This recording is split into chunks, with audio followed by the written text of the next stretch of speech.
As always, we're getting great questions from you guys, and the one I want to talk about today has a lot to do with marketing. The question was, we're going into September here pretty quick. What marketing do I need to do to make sure the phone is ringing September 1st?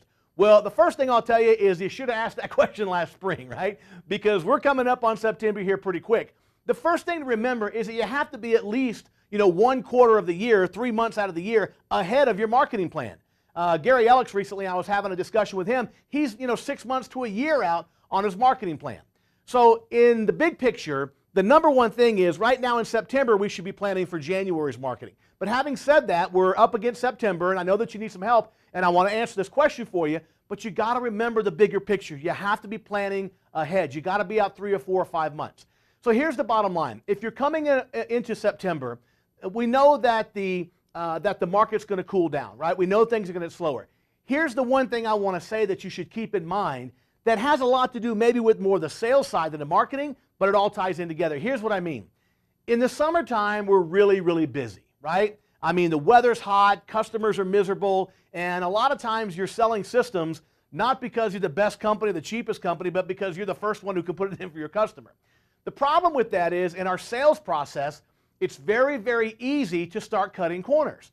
Because if you think about it, like let's say this is you and this is your customer in the summertime. The target's very close. It's very easy to hit. I mean, you could be way off target and you'll still hit it, right? The bottom line is when we get into September and October, it's like the target's further away, right? You got a little tiny target. Here's you and here's your customer. You have to have a laser focus and execution on the sales process to be able to convert business when it's 65 degrees out there. So the first thing I would tell you going into September, and I do this every year in my company, at the end of August, 1st of September, I put all my salespeople back through the core residential HVAC sales training program, right? You've got to put them back to the core program because the program is built on the fundamentals of sales success. So I guarantee you that some of the fundamentals have been cut going into September. Why? Because it was hot in the summer. You could drop off bids and make money. That's not the case in September, October, November. So rule number one, or rule number two, because rule number one is plan 3 or 4 months ahead of time, the next thing to keep in mind is you got to get back to the basics of sales because you're going to have fewer sales opportunities, right? I mean, we all know that. So if I get fewer opportunities, I have to be able to convert at a higher rate. That requires getting back to the fundamentals of sales. So what I would do is to make sure you get all your salespeople and your service technicians and put them through the core training programs through the contract university.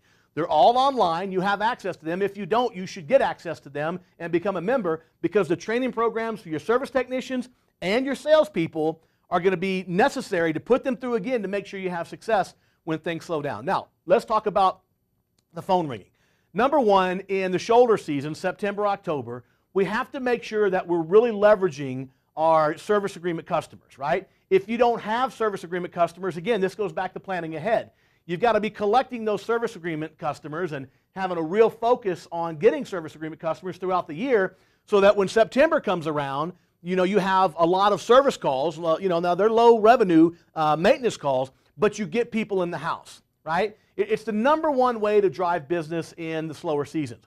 Once you get your people in the house, and by the way, if you don't have those service agreements, maybe do some marketing, whether direct mail, your newspaper, digital marketing, whatever you want to do, but do some marketing around a very low-cost maintenance, right? A 52-point tune-up or whatever. The key to that is, however, is you can't send your service technicians in there and walk out with a $69 tune-up, right? That's not going to keep the lights on for you. What you have to do is make sure that you put your service technicians through the training so that when they get in the house, they're looking for other opportunities, just like the video we ran earlier. They go into the house, and they're not just looking at tuning up the furnace, they're asking questions about the air conditioner, efficiency, indoor air quality, the ductwork, the attic insulation, all these other issues. So I will tell you this, the most successful companies in the country right now, their entire marketing model is on getting service agreements and then getting the maintenance technicians in the house and then looking for new opportunities and then, of course, getting the salespeople in after that.